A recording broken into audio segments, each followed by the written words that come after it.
Assalamualaikum warahmatullahi wabarakatuh. Perkenalkan, nama saya Hilda Inurrahmah. Di sini saya akan mempresentasikan hasil analisis laporan keuangan PT Bank Mega Syariah per 31 Januari 2026 yang mencakup analisis laba kotor, break-even point, dan CAMELS. Pada presentasi ini, saya akan membahas 4 bagian utama, yaitu pertama, analisis laba kotor, kedua, analisis break-even point, ketiga, analisis CAMELS, dan terakhir, kesimpulan dari kondisi keuangan bank. Pada analisis laba kotor, Bank Syariah menggunakan pendekatan pendapatan penyaluran dana dikurangi bagi hasil untuk pemilik dana investasi.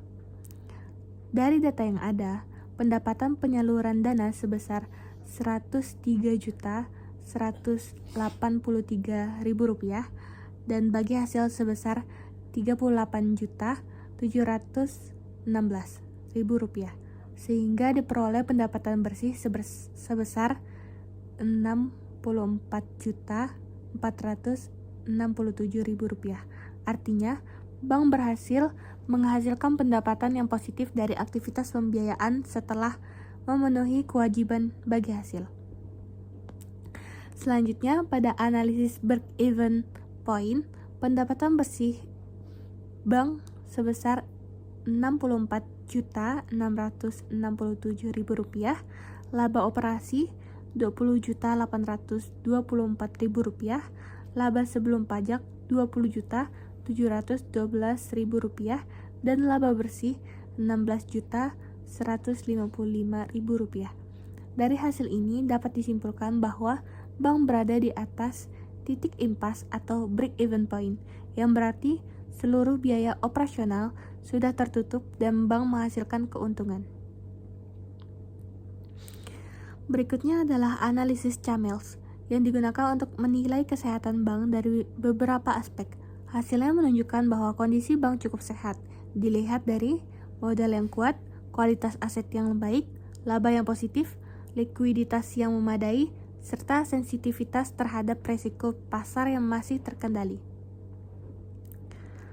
Pada aspek kapital atau permodalan, rasio modal bank sebesar 18,85% yang menunjukkan kondisi permodalan yang cukup kuat.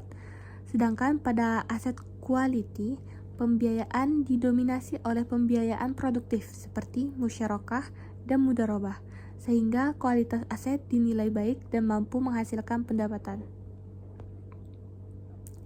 Dari sisi manajemen, bank mampu menjaga laba tetap positif dan mengelola biaya operasional dengan baik. Kemudian, pada earnings, nilai ROE sebesar 0,10%.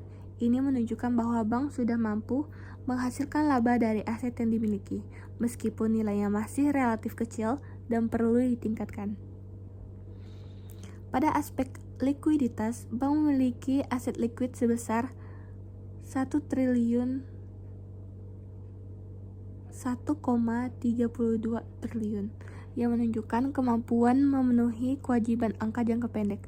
Namun, dari sisi sensitivity terhadap risiko pasar, bank memiliki exposure pada surat berharga sebesar Rp3,78 triliun sehingga tetap ada risiko terhadap perubahan kondisi pasar, meskipun masih dapat dikendalikan.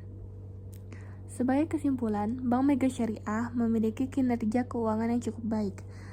Dilihat dari pendapatan yang positif, posisi di atas break-even point, serta hasil analisis CAMELS yang menunjukkan kondisi bank sehat dan stabil.